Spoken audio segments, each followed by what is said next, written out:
So right here, we just lost first point, and Paul comes in with the push on the right-hand side.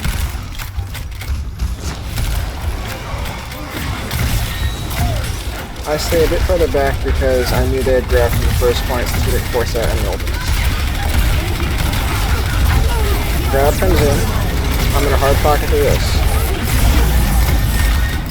The immortality field is more of an insurance, so like Doomfist didn't do that, and etc. And that basically got a ton of value, kept everybody up. It basically made it so even if they got through the first shield, which is a Sigma shield in the doorway, that they really couldn't do anything beyond that.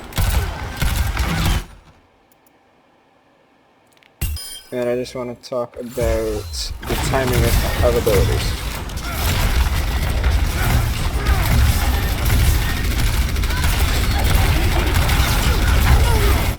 Grav comes in. Now that they've invested Grav, now I'm going to ult. I wasn't going to ult before because then they can back up and all that. And I obviously wasn't going to use Immortality knowing they had Grav because then we don't have it for the Grav. Light them up! So they invest their ult, I invest mine. I believe Mercy popped Valk early, but yeah. So we have Valk and double healing to this. That's a lot of healing. I see health bars start to go down anyways. Like, my Sigma shoots down, my Rhines shoots down, and my Sims shoots down. So I throw Immortality as like an insurance policy, and then at the very end of it, when I think we're about to push aggressively, like Mercy switches to damage boost, that's when I shift to give them that 30 extra HPS. We ended up not pushing as aggressively, but they popped Bongo too, so it was still a good call. Everything was in response. It was Matrix in response to Grav, Immortality in response to the extra damage, and then Shift in response to Bongo.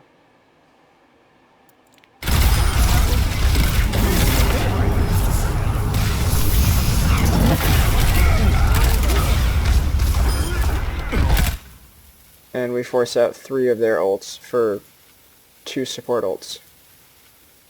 So we get the better end of the trade there.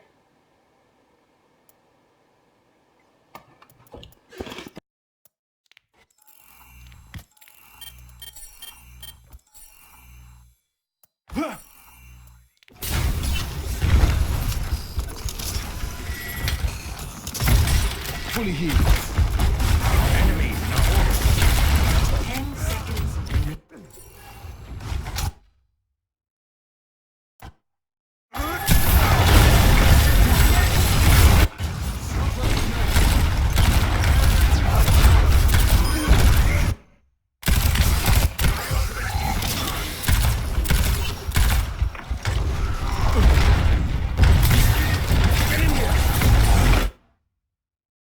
Alright, so for this play, it was actually a missed throw. I wanted to throw it farther up towards the corner.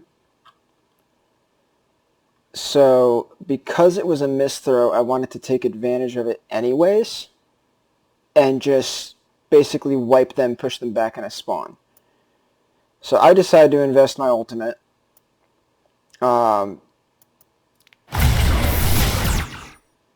Because now they've pushed up the stairs, which is what I was waiting for, was that push up the stairs by the Doomfist, the Zarya, and the Monkey.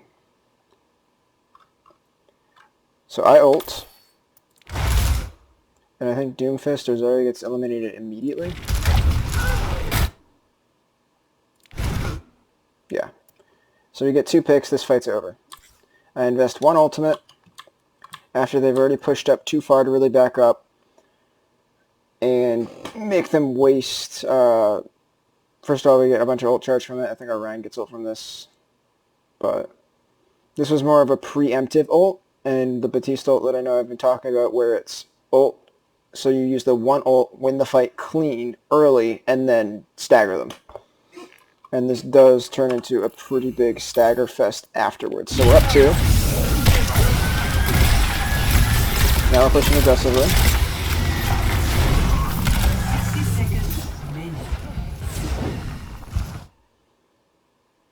Now there's a minute left. They only have their 2 ults for Space Jam, and nothing else really even close. We're coming up to High Noon, Shatter, and then Sim ult. The Sim did something really good I want to point out, though, after the aggress here.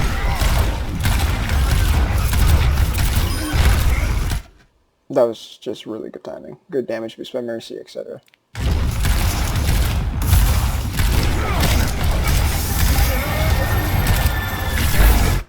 So I throw it behind the pillar this time, so we can just kind of stand here, eat damage. I probably should have saved the shift because the Mercy was just pocketing everybody, but whatever. So the Zarya was moving. The Zarya was moving to this side to hit the field. And the Sim used her ultimate to block field. And put a turret in front of it so they'd have to shoot that first. Which I thought was just awesome. I notice it as I come around the left side here.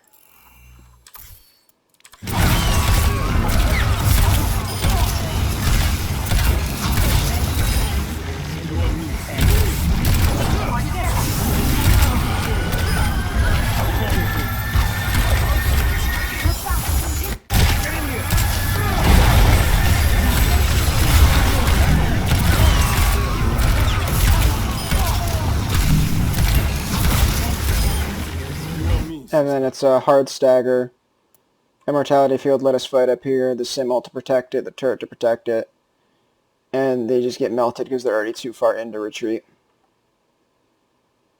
So now they have grab, but they're not going to be able to use it before the last fight. They have Doom ult, but he's going to have to use that to get to the point, and then it's just cleanup.